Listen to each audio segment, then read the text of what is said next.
Ndio. Karibu kwa kikao hiki. Asante sana. Watu wa Northern Kenya wanangoja kikao hiki sana kwa sababu ya tamishi yako ya kusema ya kwamba hii region ya Northern Kenya, lakini kwa sababu ya watu wa viongozi wa region. Tafadhali sana. Asante sana. Kwanza nataka niseme karibuni sana, na nichukue nafasi hii kusalimia watu wetu katika kaskazini ya Kenya, wale wakaaji pale Mandera, Wajir, Garissa, Isiolo, Marsabit na pahali popote jamii ya Wasomali, Waborana wote wanakaa katika. Na niseme nimeshukuru sana nimepata nafasi ya kuongea na hawa mambo ya vile watu wetu wanakaa. Mimi nikiwa kiongozi katika Jamhuri ya Kenya, ninawapenda Wakenya wote, na nimekuwa na hamu sana kuongea na watu ya kaskazini ndio wanielewe mimi na waelewe msimamo wangu katika uongozi wangu na vile mimi naonelea Kenya yetu inaweza kukaa, na sana sana zile shida ziko katika kaskazini ya Kenya. Nimehuzunika sana ya kwamba tangu niongee maredio za Kisomali na Kiborana walinitafuta wakitaka wakuwe na kikao nami, na wakisema ya kwamba wamesukumwa sana na watu ya Garissa na watu ya Mandera na watu ya Wajir na watu ya Marsabit na watu ya Isiolo, wangetaka tukue na kikao cha faragha tusemezane. Na hao maredio waliponitafuta, mimi nilikuwa likizoni pande ya Mombasa, nikasema ya kwamba kama wakaaji wa Isiolo, Marsabit, Wajir, Mandera, Garissa wangetaka kuzungumza nami, mimi nikiwa kiongozi katika Jamhuri ya Kenya, lazima nizungumze na hao. Nikachukua ndege nikakuja, na hao maredio zote wakakuwa tayari. Kuanzia jana wametishwa, wameshurutishwa, wameuziwa uoga, kwa sababu viongozi katika hizo kaunti 5 hawataki ukweli julikane.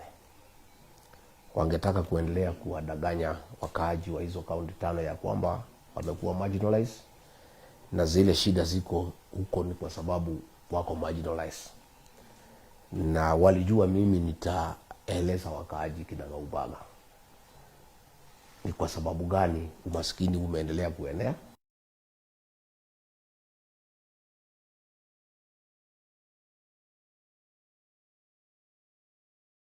niongee na wakaaji wa Wajir, Mandera, Garissa, Marsabit na Isiolo. Na hao vijana wakauziwa uoga, wakaogopa na wakakosa kufika. Lakini kwa wale wachache wamefika, tutaendelea. Lakini mimi ningetaka niambie hao viongozi wa Northern Kenya ya kwamba watu ya huko si watumwa wenu. Mumewakalia siku mingi, mumewaumiza siku mingi, pesa zao mumetumia vibaya, wamepata shida. Hiyo maneno yote mumefunika, hamtaki ijulikane. Wakati umefika wakaaji wa Northern Kenya wajue ukweli, ndio waanze safari ya ukombozi, ya kujikomboa kutoka kwa uongozi baya na uongozi ya kuwaumiza na kuwashurutisha. Ni makosa sana viongozi kutisha wanahabari. Wasiongee na kiongozi wa Jamhuri ya Kenya ndio wananchi wasijue ukweli kinagaubaga. Lakini niseme kikwetu iko msemo inasema mimba ya mwanamke hata ukificha, kuna miezi inafika, ile mwezi ya 7, mwezi ya 8 lazima ionekane. Shida za kaskazini mwa Kenya lazima sasa zijulikane, na huyu Rigathi Gachagua amejitolea kusaidia watu wa kaskazini mashariki na kaskazini, even more than I had decided yesterday, kwa sababu nimeona iko shida. If the leaders in that region do not want the people to know the truth, then there is a very big problem. Somebody must help the people of Northern Kenya. Because sasa sisi tulitaka tuongee na wananchi, tuwaeleze zile hela zimeletwa huko na serikali ya county, zile pesa zimeletwa na CDF, zile pesa zimeletwa na Equalization Fund, na hakuna maendeleo, na tuwaambie ni kwa sababu gani. Ndio waanze kuuliza viongozi maswali. Sasa hao viongozi tangu niongee wamepata shida pale, kwa sababu wananchi wameanza kuchanuka na kuelewa ni nini naendelea, na wao ningewachanua zaidi kwa kuwaeleza kinagaubaga ni mambo gani naendelea na ni kwa nini maendeleo imekosekana pale. Lakini hao viongozi wameshurutisha wanahabari, wamewatisha, wameuzia uoga, ndio wazee na wamama wasipate kupata mimi kwa redio. Lakini tunashukuru Mwenyezi Mungu kwa sababu ya teknolojia. Sasa tuko na mtandao, tuko na digital platform. Mimi ninajua hata kama wamekataza sisi kuongea kwa redio, ndio watu nyumbani wale wazee na wamama wasisikie maneno. Mimi najua vijana wetu wa Gen Z, mimi najua online warriors wakiborana wakisomali watapata hii moja kwa moja kutoka peji yangu, kutoka zile platform ziko tayari. Na wale wazee na wamama ilikuwa ni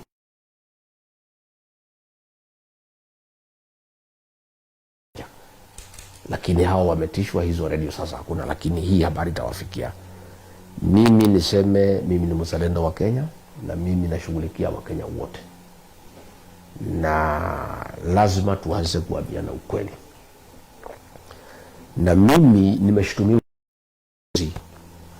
katika Northern Kenya wakiongozwa na Aden Duale na magavana na MPs ya kwamba mimi sipendi wa Somali, ya kwamba mimi nachukia wa Somali, kwamba jamii yangu ya Mlima Kenya tuko na matatizo na wa Somali. Hiyo ni uongo mtupu. Ndugu yangu, vile ilifanyika ni kwamba Aden Duale ni kibaraka ya William Ruto, na William Ruto aliponitoa kwa ofisi, hata akijua ya kwamba watu wangu, jamii yangu ndio ilimpatia kura karibu milioni 4 kumfanya yeye kuwa rais, mpango vile ataunganisha Wakenya wote kupigana na kuangamiza jamii ya Mlima Kenya. Ile inaitwa 41 versus 1. Na mtu mmoja alipewa hiyo kazi ni Aden Duale, afanye juu chini jamii ya Mlima Kenya ikosane na jamii ya Wasomali. Na ndio akaanza kunitubia makobora kusema mimi ni mkabila, mimi nachukia Wasomali, Wasomali na rigijia wesiki sana, Wakikuyu na Wasomali wako na matatizo. Ndio William Ruto afaulu kukosanisha jamii ya Mlima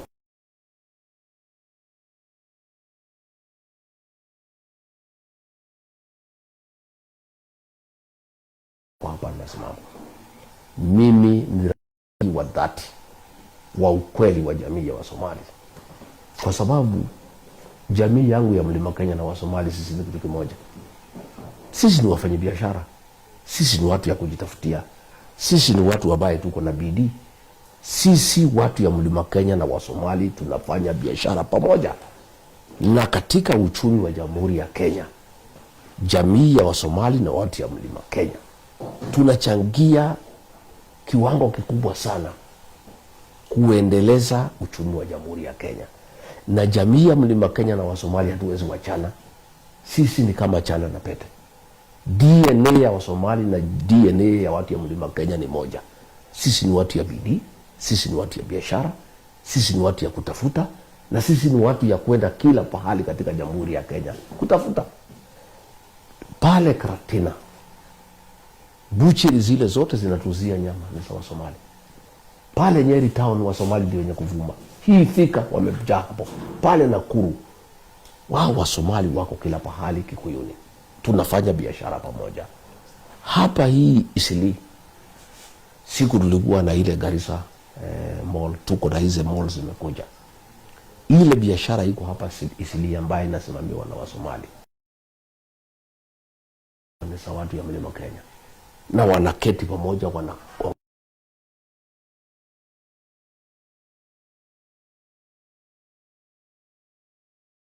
chuuzi wanaenda pale kwa Wasomali, wanabeba kania, wanaenda wanauza, wanachukua, wanaenda wanalipa wafanyabiashara ya Wasomali. Hii Isili bila Wasomali na Wakikuyu hakuna biashara iko hapo, na sisi hatuwezi wachana, kwa sababu sasa hawa watu ya Mlima Kenya wakikosana na Wasomali wanatoa mali wapi ya kuenda kuuza?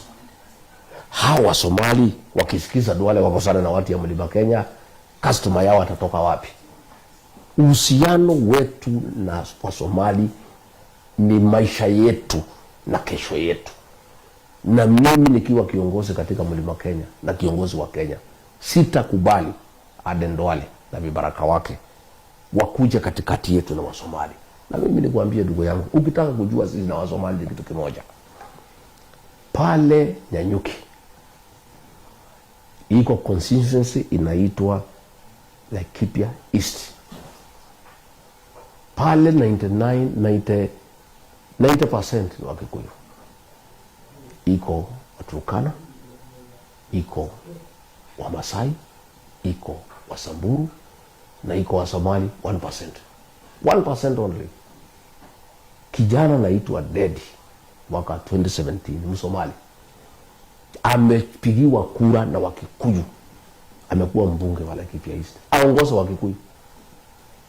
Itakuwaje jamii inasemekana imechukia Wasomali inaweza chukua Msomali imchague aongoze hao? Hiyo ni upuzi na ni ujinga na ni mambo haiwezekani. Imekuwaje Wakikuyu pale wameshikana wamesema wewe Msomali tuongoze? Hapa Kamukunji huyu mheshimiwa Hassan, Wasomali hapo ni 17%, Wakikuyu ni 50%. Hao Wakikuyu wamechagua yeye mara 4 awaongoze. Itakuwaje useme ati hii Wakikuyu wanachukia Wasomali na Wakikuyu wenyewe wameshikana wamechagua Msomali awaongoze? Ukiona watu wanakubali jamii nyingine iwaongoze ni kwa sababu ya urafiki na kuaminiana katika hizo jamii mbili. Na mimi ndio nasema nikiwa kiongozi pale Mlimani nitafanya kila juhudi kuhakikisha ya kwamba uhusiano kati ya jamii ya Wasomali na jamii ya Mlima Kenya, hatutakubali Ruto aingilie kupitia Duale, kwa sababu Ruto ndio anatumia Duale, na Duale ndio mwenye kuleta uhasama na fitina na propaganda ya kwamba sisi tunachukia Wasomali. Kama tungekuwa tumechukia Wasomali, si tungekuwa na shida nao Karatina, tungekuwa na shida nao Nyanyuki, tungekuwa na hao shida Nakuru. Sisi na Wasomali ni kitu kimoja, na huyu Duale hawezi ongea kwa niaba ya jamii ya Wasomali. Yeye anasema ati ndio kingpin ya Wasomali. Ati kama yeye ameongea Wasomali wameongea. Kama yeye amefurahi Wasomali wamefurahi. Kama amekula Wasomali wamekula. Kama ameshiba Wasomali wameshiba. Sasa yeye anataka kuunganisha jamii ya Mlima Kenya na jamii ya Wasomali.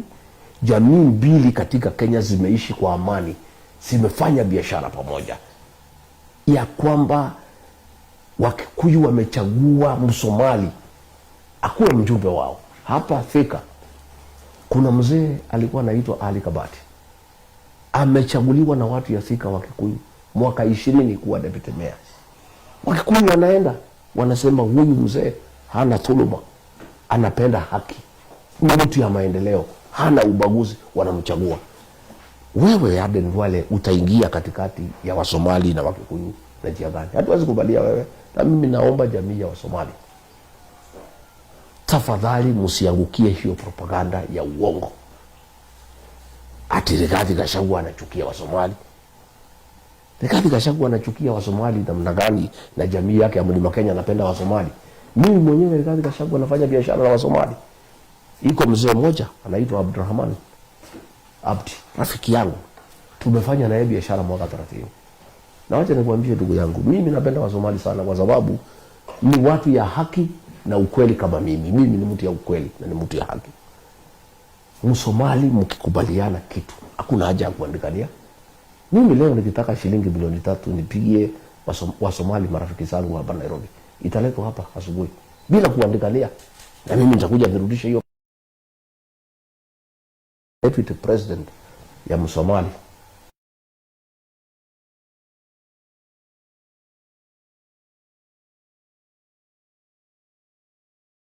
kuandikania. Msomali mkiongea mkielewana kwisha.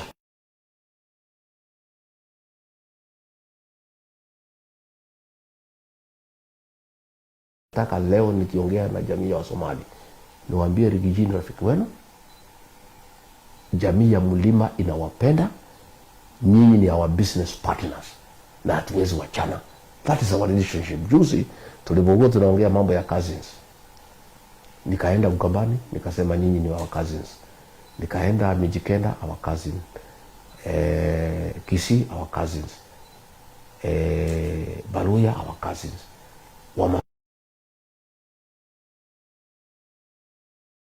Sema wewe Rigiji, nimesikia sasa uko na cousins, uko na mashemeji, sisi wa Somali.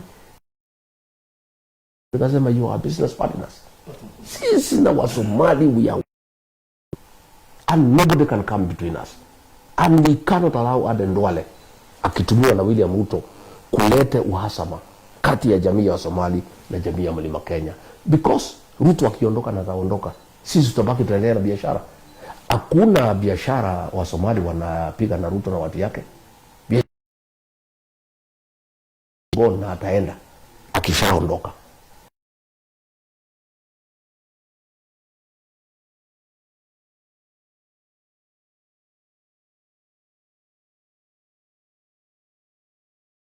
Na mimi naomba jamii ya Wasomali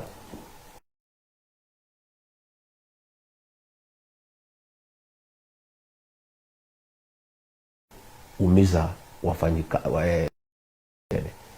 mimi hata sikuwa na habari ati ya Msomali anaitwa nani, mimi sijui. Isi wa Somali peke yake wako huko, kila mtu wako huko. Nikasema hiyo biashara inaumiza wakulima ya mchele. Wabunge wa Northeastern Kenya ndio wameita press conference kusema bana, ile mall ni hii, mwenyewe anaitwa fulani, ni wa jamii ya Somali. Mimi sikuwa nimeingilia Msomali na mimi siwezi ingilia Msomali. Mimi naheshimu wafanye biashara ya Wasomali, not just in Isili but in the whole country.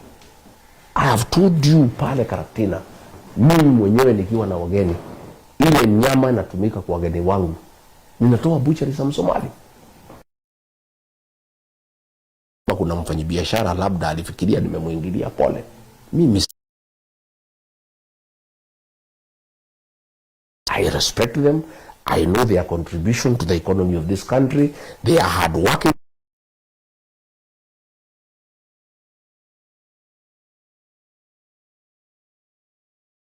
Rigiji anapiga wafanyabiashara ya Wasomali. Wapi mimi?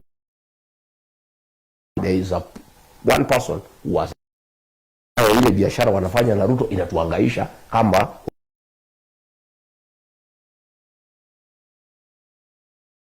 wabunge.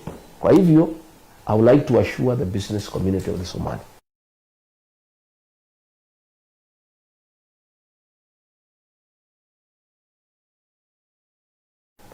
na support biashara, na ndio naona mimi napigania wafanya biashara kwa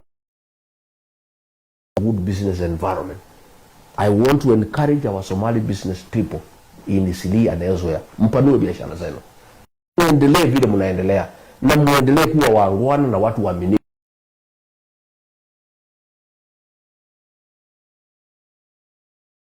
Given a choice in this country to do my first priority is a Somali.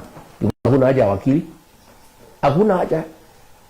Mimi nikitaka chochote ambaye hainisumbui. Iko wakati nilikatakata property yangu pale Embakasi, niliuzia Wasomali kwa sababu sina hasara ya wakili.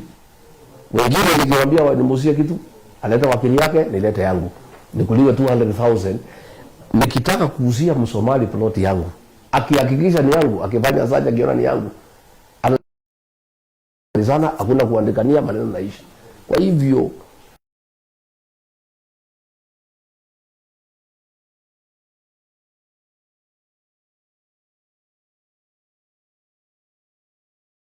biashara, nataka kuambia hao pongezi kwa kuwa ni watu ya haki, watu hapendi dhuluma.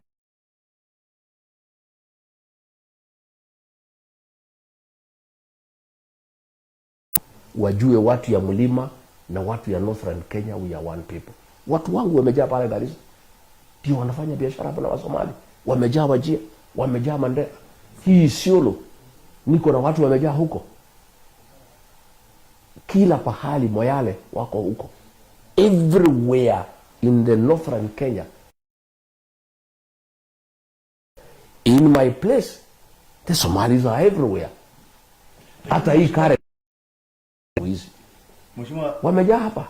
Makamu wa Rais, huyu Duale ambaye unasema sahihi, yeye anasema wakati mlikuwa naunda serikali mliunda serikali 2022, yeye alikuwa anatetea Wasomali waandikwe kazi kubwa kubwa sana. Na yeye ndiye ameleta hii manafasi yote. Hiyo ni kweli ama iko aje? Huyu tulitafuta serikali na yeye mdomo mrefu, mambo mingi aliletea Ruto, alikuwa watu wataki hata ile shida Ruto alikopata Northeastern, Raila alimshinda kwa mbali. Mimi nimekuja kujua kama nimekuwa deputy president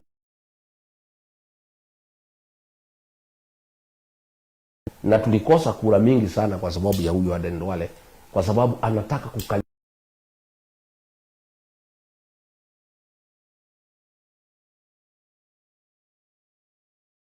Hakuna kazi Aden Duale alipatia Wasomali.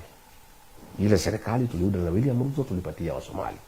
In fact ile shida ilipatikana kubwa na mimi ndio tulianza kupigana na Aden Duale. Na ni mzuri niseme leo, anajipenda sana. Kulikuwa mimi kuna kamati William Ruto alikuwa ameniambia nisimamie ya kupeana kazi. Watu majina naletwa, tunaangalia, tunashika sana. So William Ruto anasema lete majina.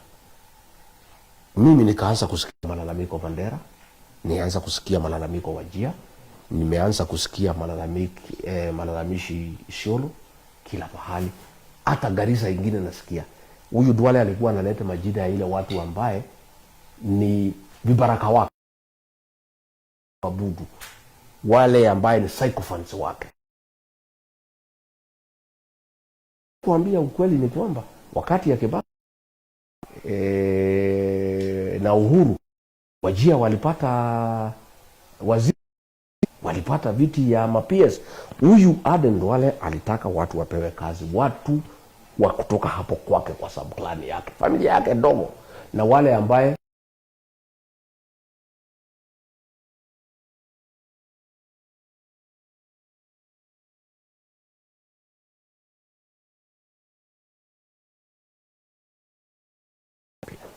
na mimi nilikuwa dio na tukakuwa na ni ofisa ambaye anajulikana, anaheshimika katika Jamhuri ya Kenya. William Ruto. Sasa ile tumepata serikali, mimi nime Mohamed Saleh ambaye alitusaidia. Huyu ni mtu ambaye anatosha kuwa permanent secretary because alikuwa provincial commissioner. Yeye alimaliza ugaidi. Record ya Mohamed Saleh katika huyu Duale alikataa. Alisema hiyo mtu si ya familia yangu na huyu mtu hawezi kuniheshimu, hawezi kunitambua. Alikataa. Mpaka wa leo Mohamed Saleh alisaidia William Ruto. Alitoka bure kwa sababu huyu Duale hamtaki. Anasema yeye ni mtu ya Wajia. Ukileta mtu ya Mandera hataki. Hata huyu amekuwa advisor ya president, huyu anaitwa nani? Hataki yeye, hataki mtu yeyote, anataka watu vibaraka wake. Na ni mzuri nieleze, siku William Ruto anataka kupatia Nuruddin Haji, huyu Director General of the National Intelligence Service, wale alipinga sana sana, na mimi nikauliza Duale, huyu mbona umelete vita namna hii utaki? Anasema hapana, mimi sitaki Msomali ingine hata moja anaweza ongea direct na president. Na hii kiti ya intelligence mtu akipata lazima aongee direct na president. Na sasa huyu Nuruddin Haji akipewa atakuwa aongea na rais direct, na mimi sitaki. Sitaki mtu yeyote Msomali anaongea moja kwa moja na president. Inatakiwa ikuwe ni mimi peke yangu. Mimi ndio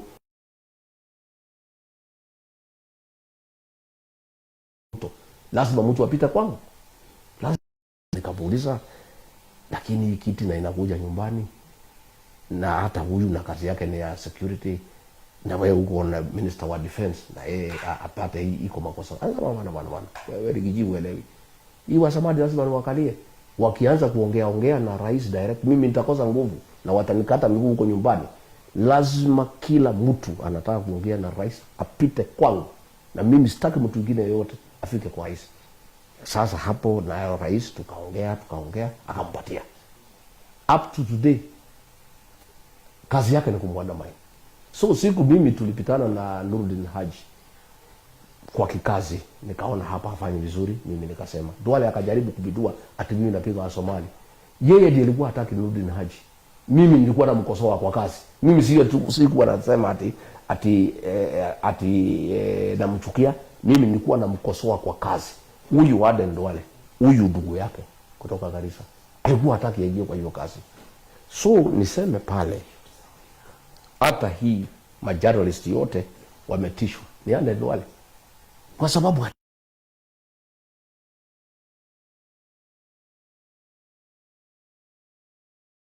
sana na watu Wajia, nimeongea na watu Mandera. Kama huyu Aden Duale ndiye ataongoza hii kampeni ya William, aoni watu wengine kama ni watu, anataka kupigia watu. Alikoroga wanajeshi, na unajua wanajeshi hataki.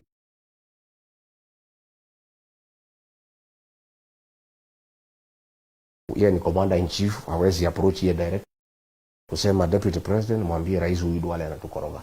Atupigia kelele kama watoto mbele ya wadogo wetu. Na unajua kwa jeshi iko chain of command. Uwezi pigia general kelele kama mdogo yake yako hapo. Akakoroga hiyo watu, biashara, anataka kuchukua biashara ya majani chai, biashara ya mkate, biashara ya nyama, biashara ya mchele, akakoroga hiyo watu sana. So siku kumetokea hii maneno ya Gen-Z na rais amefuta cabinet yote, wanajeshi walifurahi sana. Hata kulikuwa na party huko kwa mesa, wanajeshi wanafurahi.